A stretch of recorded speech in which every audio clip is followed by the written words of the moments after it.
আজ একটা অন্য কালারের ডেজি শেয়ার করছি, শেষ পর্যন্ত দেখে জানিও ডেজিটা কেমন লাগলো। মোলটাকে ভালো করে প্রিহিট করার পর এখানটায় আমি রেড ওয়্যাক্সটা দিয়ে দিয়েছি এবং সেটা সেট হয়ে গেছে। এরপর আমি নর্মাল মোমটা এখানটায় মেল্ট করে ঢেলে দিয়েছি। দেখো এখন কালারটা কিন্তু খুব সুন্দর লাগছে, তাই না?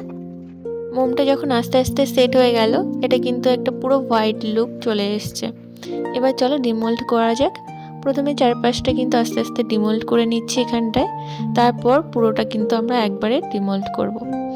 এবার দেখো কি সুন্দর লাগছে না? কার কার কাছে এই কালার কম্বিনেশনটা ভালো লাগছে তারা একটু কমেন্টে জানাও। আর কোন কোন কম্বিনেশনটা তোমরা দেখতে চাও সেটাও অবশ্যই আমাকে জানাবে, তাহলে আমি সেগুলো তৈরি করব। আর এর পরের ভিডিওতে কি তোমরা সানফ্লাওয়ার থিমের কোনো ক্যান্ডেল দেখতে চাও? আমাকে অবশ্যই কমেন্টে জানাও।